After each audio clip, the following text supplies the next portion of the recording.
Box office దగ్గర megastar Chiranjeevi నటించిన cinema release అయ్యి చాలా టైమే అవుతుంది. ఆల్మోస్ట్ ఏడాదిన్నరకు పైగా టైం తీసుకుని మెగాస్టార్ చిరంజీవి కంబ్యాక్ ఇస్తున్న లేటెస్ట్ మూవీ మనశంకర వరప్రసాద్ గారు. అనిల్ రావిపూడి డైరెక్షన్ లో రూపొందుతున్న ఈ సినిమా మీద ఎక్స్పెక్టేషన్ సాలిడ్ గానే ఉండగా వరల్డ్ వైడ్ గా ఈ సినిమా 120.70 కోట్ల రేంజ్ లో ప్రీ రిలీజ్ బిజినెస్ ను సాధించింది. ఈ సినిమా కన్నా ముందు మెగాస్టార్ చిరంజీవి చేసిన బోలా శంకర్ మూవీ బాక్సాఫీస్ దగ్గర ఎపిక్ డిజాస్టర్ గా నిలిచింది. ఆ సినిమా తర్వాత భారీ కంబ్యాక్ ను సొంతం చేసుకోవాల్సిన తరుణంలో విశ్వంబర మూవీ చేసినప్పటికీ అనుకోకుండా ఆ సినిమా ప్లేస్ లో ముందుకు వచ్చిన మనశంకర వరప్రసాద్ గారు ఇప్పుడు బాక్సాఫీస్ దగ్గర భారీ కలెక్షన్ల వేటను మొదలు పెట్టబోతుంది. రీసెంట్ టైమ్ లో మెగాస్టార్ చిరంజీవి నటించిన సినిమాల బిజినెస్ లెక్కలను గమనిస్తే ఇప్పుడు మనశంకర వరప్రసాద్ గారు 120.7 కోట్ల బిజినెస్ అందుకోగా బోలా శంకర్ 79.6 కోట్ల బిజినెస్ ను, వాల్తేరు వీరయ్య 88 కోట్ల బిజినెస్ ను, గాడ్ ఫాదర్ 91 కోట్ల వాల్యూ బిజినెస్ ను, ఆచార్య మూవీ 131.20 కోట్ల బిజినెస్ ను, సైరా నరసింహారెడ్డి 187.25 కోట్ల బిజినెస్ ను,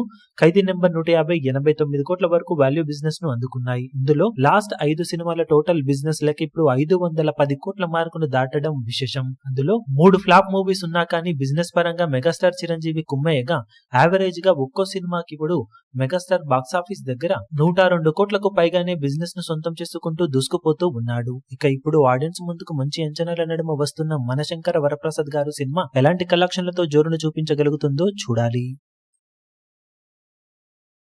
ఈ వీడియో మీకు నచ్చినట్లయితే లైక్ చేయండి, షేర్ చేయండి, ఛానల్ ను సబ్స్క్రైబ్ చేయడం మాత్రం మరవకండి. ఏ చిన్న అప్డేట్ ను మిస్ అవ్వకూడదు అనుకుంటే బెల్ ఐకాన్ ను ప్రెస్ చేయండి.